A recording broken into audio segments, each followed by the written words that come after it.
খুলনার চালনা দাকোপ উপজেলার প্রধান অর্থকারী ফসল তরমুজ। অনেক প্রতিকূল অবস্থার মোকাবেলা করে, গায়ের ঘাম ঝরিয়ে, সরকারি কোনো সহযোগিতা ছাড়াই কৃষকরা উৎপাদন করছে সুস্বাদু এ ফলটি। দেশের অধিকাংশ এলাকার তরমুজের চাহিদা পূরণ হয়ে থাকে চালনা ও দাকোপ এলাকার এ তরমুজ দিয়ে। স্থানীয় কয়েকজন কৃষকরা জানান, সরকারি মূল্যের অনেক বেশি দাম দিয়ে কিনতে হয় সার।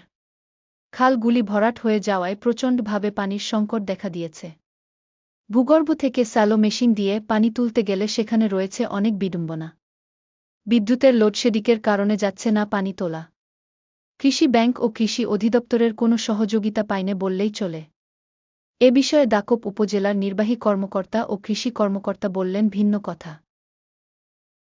এলাকায় নদী খনন নেই এবং লবণ পানির কারণে আমরা দুর্ভোগ পাচ্ছি এবং সার পাচ্ছি না এবং রাস্তাঘাট খুবই খারাপ এবং সার নিতে পারি না, সারের জন্য সংকট পড়ে গেছে এবং তরমুজের আম যে সারের প্রয়োজন এই সারটা আমরা পাচ্ছি না।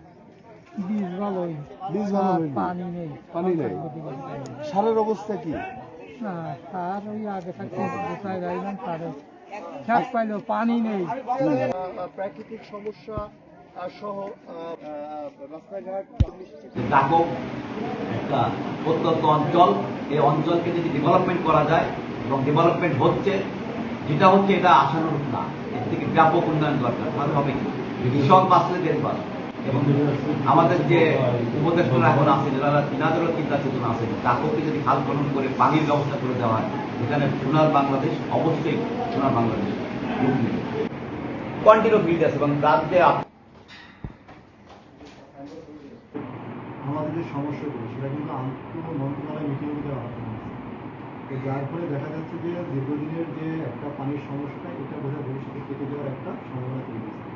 আমাদের দাকোপে আমরা মোটামুটি 40টা খালকে চিহ্নিত করছি, যেটা খুবই এবার গুরুত্বপূর্ণ এবং যেটা এখন ব্যবহারের অযোগ্য অবস্থা। সেই জায়গাগুলোকে যদি আমরা খালগুলো খনন করতে পারি, তাহলে কিন্তু আমরা পানির সমস্যা কিছুটা হলেও কিন্তু মেটাতে পারবো। এই শুকনো মৌসুমে দাকোপে সুপেয় পানির ড্রিঙ্কিং ওয়াটারের যেমন ক্রাইসিস তৈরি, একই সাথে আমাদের সেচের পানিরও কিছুটা ক্রাইসিস তৈরি হয়। এই সংকট নিরসনে আসলে খাল খনন এবং খাল ব্যবস্থাপনা যদি জোর দেওয়া যায়, এটি আসলে এই সংকটটা আসলে নিরসন করা অনেকাংশেই সম্ভব।